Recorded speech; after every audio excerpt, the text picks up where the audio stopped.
Il fut un temps où les jouets ne promettaient pas seulement du divertissement, mais aussi des risques inimaginables.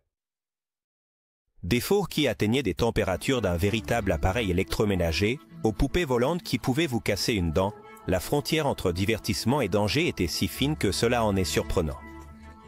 Comment avons-nous survécu à notre enfance? Qui aurait pensé qu'un kit de chimie pour enfants inclurait de l'uranium radioactif? Ou qu'une peluche pourrait être accusée d'espionnage? Le divertissement et le danger partageaient l'espace dans les magasins de jouets, laissant des histoires si incroyables qu'elles semblent impossibles à croire.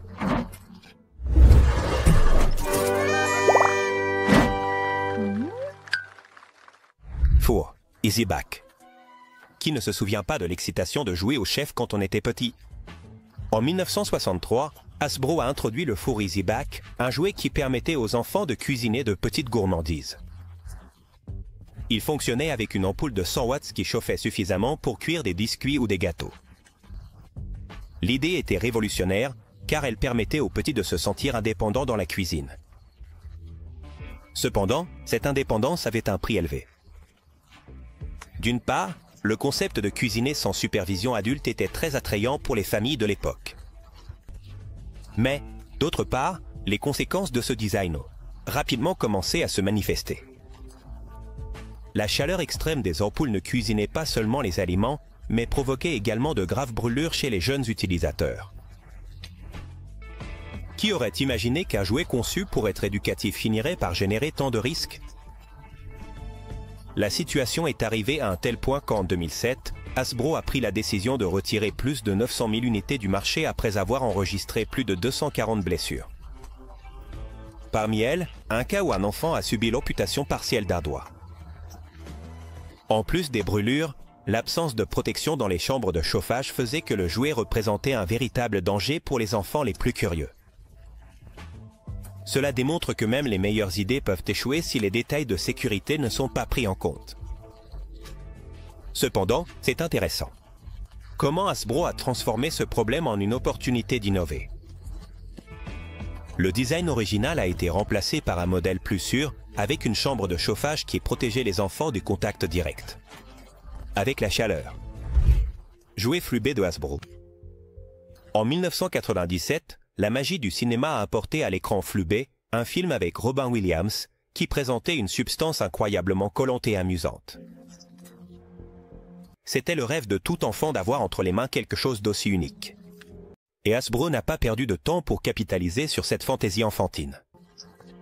Le jouet Flubé promettait de reproduire l'expérience de manipuler cette substance magique et son lancement a suscité un grand enthousiasme. Cependant, ce qui semblait être un succès garanti s'est rapidement transformé en un désastre pour l'entreprise et en un cauchemar pour de nombreux parents. Dès le début, le matériau avec lequel était fabriqué Flubé, un mélange de butadiène, d'huile minérale et de colorant vert, a suscité des préoccupations. Ce qui devait être un produit inoffensif a fini par provoquer des réactions allergiques chez environ 35% des enfants qui l'ont utilisé. Comment quelque chose d'aussi simple qu'un jouet pouvait-il provoquer des éruptions cutanées, des irritations et, dans certains cas, une dermatite sévère?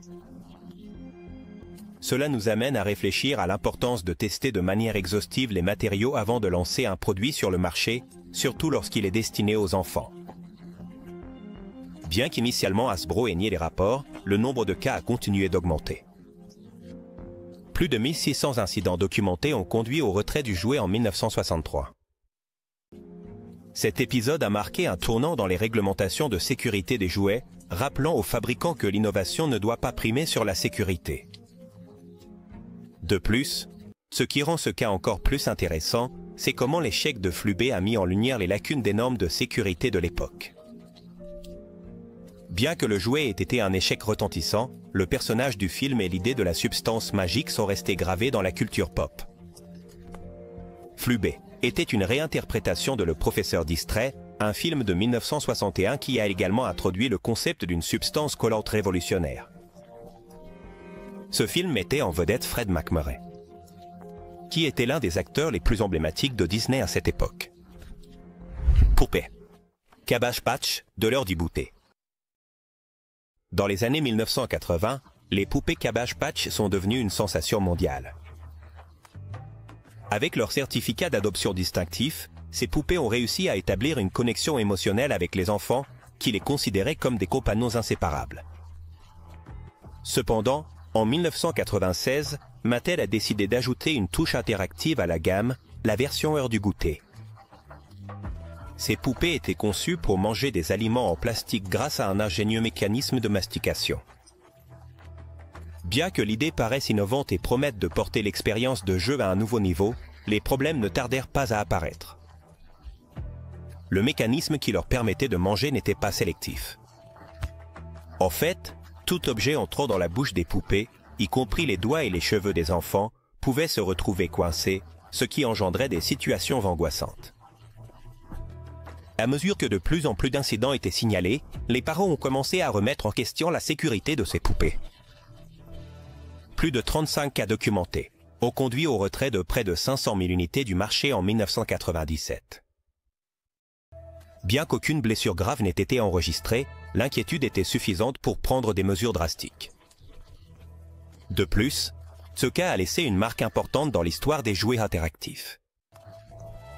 Cela nous rappelle que, bien que les avancées technologiques puissent rendre un jouet plus excitant, les mesures de sécurité ne doivent jamais être sacrifiées. Curieusement, malgré ce contretemps, les poupées Cabbage Patch ont continué à être populaires, démontrant que la nostalgie et la connexion émotionnelle avec un jouet peuvent surmonter même les moments les plus difficiles. La première poupée Cabbage Patch a été créée par Xavier Roberts en 1978 et était faite à la main. Ce qui est intéressant, c'est que le nom original des poupées était Little People, mais il a été changé lorsqu'elles ont été commercialisées à grande échelle pour le rendre plus attrayant. Les poupées Sky Dancer en 1994, les poupées Sky Dancer sont arrivées sur le marché avec la promesse d'un jouet qui pouvait voler. Qui pourrait résister à l'idée de voir une poupée s'envoler en tournoyant magiquement dans les airs?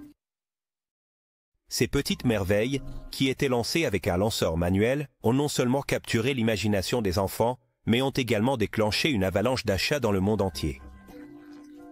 Cependant, ce qui semblait être un jouet charmant est surcaché un danger inattendu. D'un côté, les Sky Dancers offraient du divertissement, mais d'un autre côté, leur vol était totalement imprévisible. Il n'y avait aucun moyen de contrôler la direction dans laquelle elles volaient, ce qui les transformait en petites machines de chaos. Dans de nombreux cas, ces poupées incontrôlées finissaient par heurter des meubles, des plafonds, et même des personnes. Le matériau des ailes, bien que conçu pour être flexible, tournait à grande vitesse, ce qui augmentait le risque de blessure. Par exemple, il n'était pas rare de voir des rapports d'enfants ayant subi des égratignures aux yeux ou des coups au visage, et il y a même eu des cas de dents cassées et de côtes fracturées. De plus, il convient de mentionner que ces poupées ont atteint un tel niveau de popularité que les incidents étaient difficiles à ignorer. Plus de 100 cas documentés ont conduit au retrait d'environ 9 millions d'unités en l'an 2000.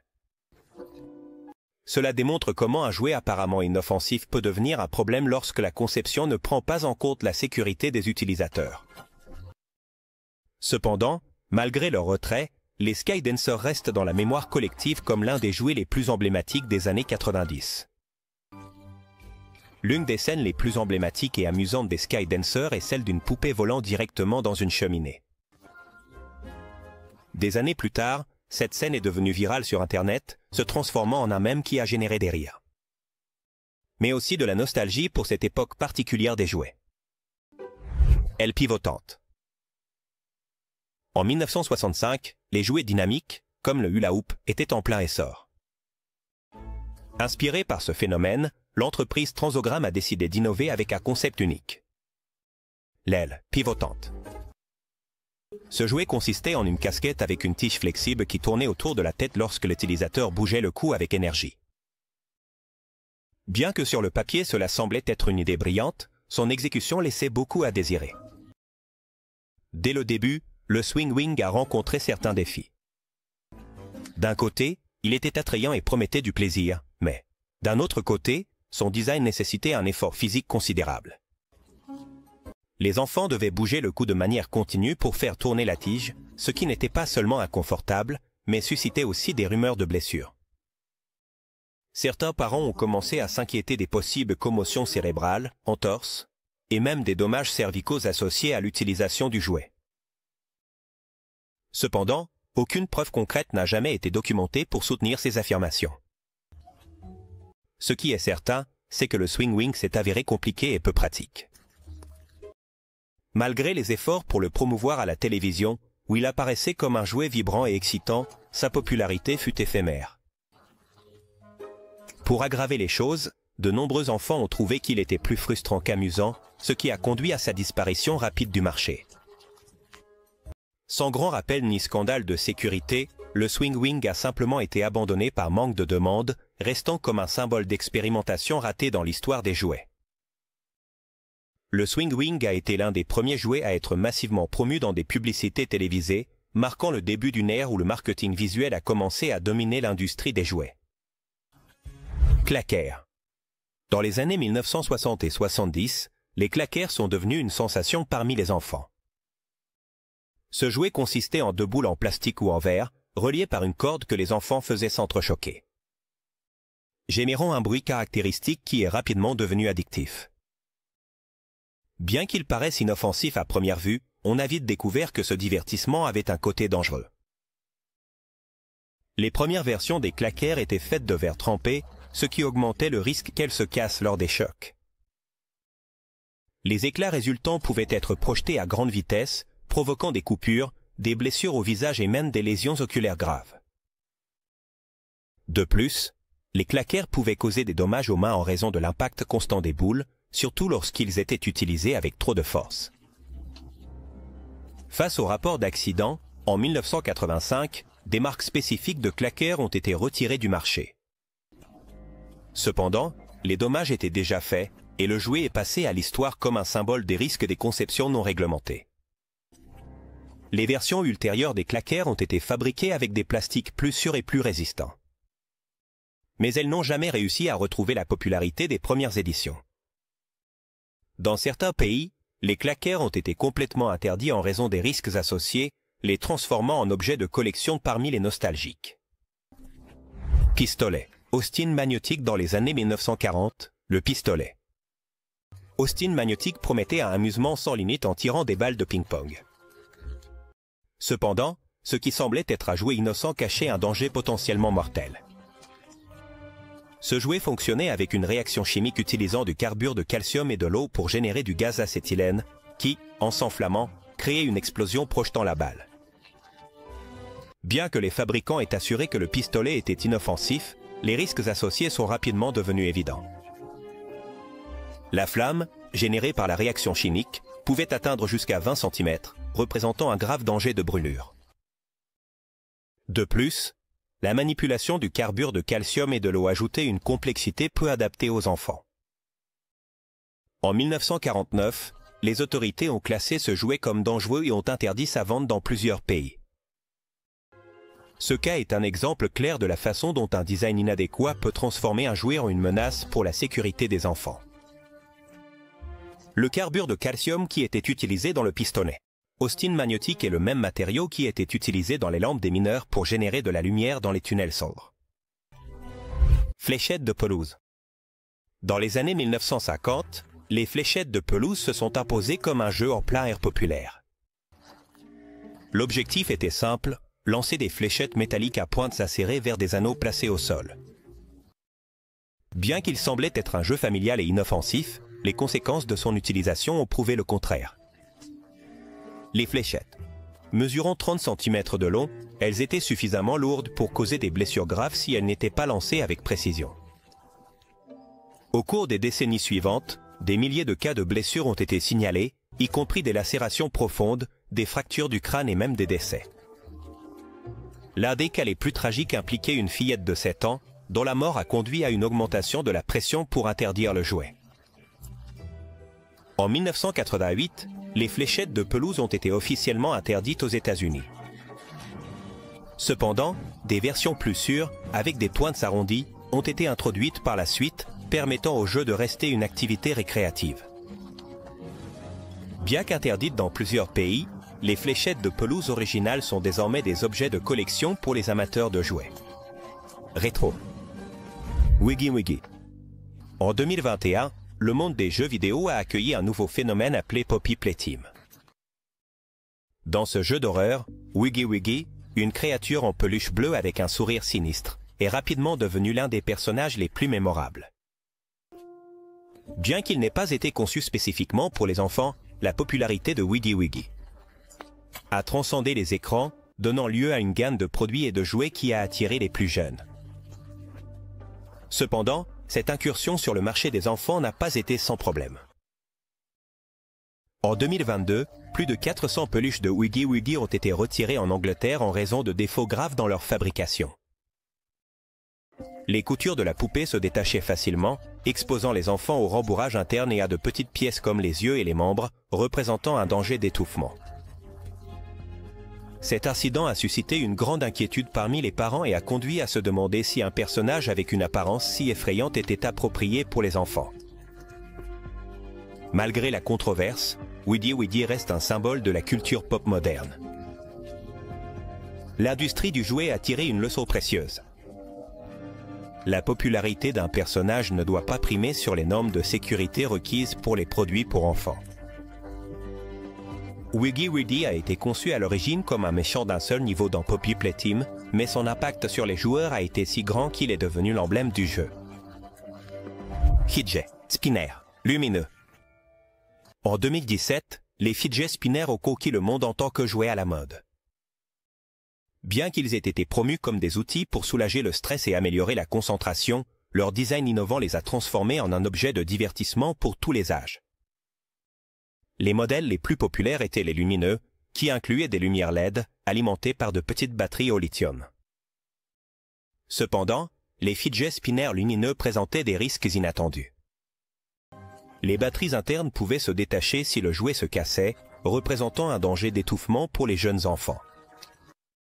De plus, si ces batteries étaient ingérées, elles pouvaient causer des brûlures internes graves, en raison de réactions chimiques au contact des fluides corporels. Entre 2017 et 2018, plusieurs cas d'hospitalisation d'enfants ont été documentés. Pour ces raisons, cela a conduit à des rappels massifs de certains modèles dans différents pays. Malgré ces préoccupations, les fidget spinners sont restés un symbole de leur époque. Les fabricants ont appris à renforcer les conceptions et à inclure des avertissements clairs sur l'emballage pour réduire les risques. œuf de cerf-volant. En 2005, le EvoKite a fait irruption sur le marché comme un jouet aquatique révolutionnaire. Cet appareil permettait aux utilisateurs de voler au-dessus de l'eau tout en étant tractés par un bateau à moteur. Bien que l'idée semblait excitante, le design du EvoKite présentait de graves défauts de sécurité. Il n'était pas équipé de harnais ni de mesures de protection. Et les utilisateurs ne pouvaient se tenir qu'à une corde, tandis que le jouet les élevait jusqu'à 12 mètres au-dessus de l'eau. Les accidents ne tardèrent pas à arriver. À des vitesses allant jusqu'à 32 km/h, les utilisateurs qui perdaient le contrôle subissaient des chutes brutales pouvant causer des blessures graves, telles que des fractures, des lésions pulmonaires et même la mort. En 2006, après plus de 30 signalements d'accidents graves, dont 2 mortels, une centaine d'entre eux ont été retirés du marché. 19 000 unités ont été retirées du marché. Le EvoKite est un rappel de la façon dont l'innovation, sans un design sûr, peut avoir des conséquences tragiques. Aujourd'hui, les jouets aquatiques sont soumis à des réglementations beaucoup plus strictes. Les rapports de blessures avec le EvoKite ont conduit à l'un des retraits les plus rapides de produits aquatiques dans l'histoire des États-Unis. Magnétisme. En 2003, les jeux de construction magnétique ont fait irruption sur le marché avec une proposition attrayante. Ces ensembles permettaient aux enfants d'assembler des structures tridimensionnelles en utilisant des tiges magnétiques et des sphères métalliques. Le design, innovant et coloré, a rapidement capté l'attention de millions d'enfants à travers le monde. Cependant, le succès de Magnétique a été accompagné d'un danger qui n'avait pas été anticipé initialement. Les petites boules magnétiques et les tiges qui composaient le jeu pouvaient se détacher facilement et être ingérées accidentellement par de jeunes enfants. Une fois à l'intérieur du corps, les aimants avaient la capacité de s'attirer entre eux, perforant les intestins et les organes internes, ce qui entraînait de graves urgences médicales. En 2006, Après plus de 1500 rapports d'incidents et un décès tragique, Magnetic a été retiré du marché et environ 4 millions d'unités ont été rappelées par les fabricants. La leçon apprise avec Magnetic était claire. Les jouets destinés aux enfants doivent prendre en compte non seulement leurs fonctionnalités, mais aussi les risques associés à leurs composants. Les petits aimants sont maintenant strictement réglementés dans les produits pour enfants afin d'éviter des tragédies similaires. Les aimants en néodyme, utilisés dans des jouets comme Magnetic, sont si puissants qu'ils sont actuellement employés dans des dispositifs médicaux avancés et dans l'exploration spatiale. Furby. En 1998, les Furby ont révolutionné le monde des jouets avec leur arrivée sur le marché. Ces adorables créatures poilues n'étaient pas seulement visuellement attrayantes, mais elles pouvaient également parler leur propre langue, le Furdish, et apprendre quelques mots dans la langue de leur propriétaire, ce qui les rendait incroyablement interactives et presque vivantes. Bien sûr, il n'est pas surprenant qu'elles soient rapidement devenues le cadeau le plus convoité de la saison des fêtes. Mais, comme c'est souvent le cas avec de nombreux phénomènes technologiques, les Furby n'ont pas tardé à susciter des controverses qui ont ajouté une touche de mystère et même de peur à leur renommée. D'une part, leur capacité à communiquer et à apprendre des mots impressionnait les utilisateurs, mais d'autre part, cette même caractéristique a déclenché des craintes infondées. Beaucoup de gens ont commencé à spéculer que les Furby pouvaient enregistrer des conversations. En fait, l'Agence de sécurité nationale des États-Unis est allée jusqu'à les interdire dans ses bureaux, arguant qu'ils pourraient représenter une menace pour la vie privée. Bien que cette théorie n'ait jamais été confirmée, la rumeur a ajouté une couche de mystère qui n'a fait qu'augmenter leur popularité. De plus, certaines unités présentaient des défauts qui leur donnaient un aspect véritablement inquiétant. Par exemple, des propriétaires ont rapporté que leurs Furby émettaient des sons étranges au milieu de la nuit ou se réveillaient sans avertissement. Les terres d'eau, également connus sous le nom d'aquabid, se sont rapidement popularisés grâce à leur étonnante capacité d'expansion en absorbant l'eau. Ces petits polymères, avec leur couleur vive et leur texture douce, semblaient inoffensifs à première vue. D'une part, elles étaient utilisées comme jouets créatifs pour les enfants et d'autre part, comme éléments décoratifs dans des vases ou des centres de table. Cependant, ce qui semblait au départ être un article polyvalent et sûr a rapidement révélé un côté beaucoup plus préoccupant. L'un des principaux problèmes est survenu lorsque les perles d'eau ont commencé à être ingérées accidentellement par de jeunes enfants. C'est là que le design du produit a montré son véritable risque. Une fois à l'intérieur du corps, ces perles pouvaient absorber des liquides et s'étendre jusqu'à 100 fois leur taille originale. Cela pouvait, comme on peut s'y attendre, causer des obstructions intestinales graves qui, dans de nombreux cas, nécessitaient des chirurgies d'urgence pour être résolues. Entre les années 2018 et 2022, des milliers d'incidents liés à ce problème ont été enregistrés, ce qui a conduit au retrait de produits dans plusieurs pays. De plus, la texture et la couleur des perles les rendaient particulièrement attrayantes pour les enfants, augmentant le risque qu'ils les avalent. Bien que les fabricants aient ensuite mis en place des mesures de sécurité, comme des étiquetages plus clairs et des recommandations d'utilisation, ce cas a laissé une leçon importante sur la façon dont même les produits les plus simples peuvent avoir des conséquences dangereuses, si les risques ne sont pas correctement pris en compte. Ce qui est surprenant, c'est que le matériau de base des perles, le polyacrylate de sodium, n'est pas exclusif à ces jouets. Jeux de soufflage en verre. Dans les années 1920, les jouets éducatifs étaient en plein essor et l'entreprise AC Gilbert s'est positionné comme leader avec son innovant jeu de soufflage de verre. Conçu pour enseigner aux enfants les principes de base de la manipulation du verre. Ce kit comprenait un chalumeau, des baguettes de verre et un guide instructif appelé Experimental Glass Blowing for Boys. Bien que l'intention était d'inspirer de futurs scientifiques, le jeu apportait avec lui des risques qui seraient aujourd'hui impensables. Les enfants pouvaient chauffer les baguettes de verre à des températures atteignant les 1000 degrés Fahrenheit, en les manipulant au-dessus de flammes nues. Le manuel suggérait même l'utilisation de kérosène comme combustible. Un matériau hautement inflammable qui augmentait considérablement le danger. Parmi les risques les plus courants figuraient les brûlures au 3e degré, les coupures par des fragments de verre et la possibilité de provoquer des incendies. Pour ne rien arranger, l'inhalation de vapeurs toxiques représentait également une menace sérieuse pour les petits expérimentateurs. Malgré les risques évidents, le jeu de soufflage de verre est resté sur le marché jusqu'en 1967. Lorsque l'entreprise a été rachetée par Gabriel Toys, qui a décidé de l'interrompre. Ce produit est un rappel de la façon dont les normes de sécurité des jouets ont évolué de manière drastique au fil du temps. Gilbert a également créé un jeu de chimie qui contenait des échantillons radioactifs d'uranium, se distinguant par son approche dangereuse mais éducative.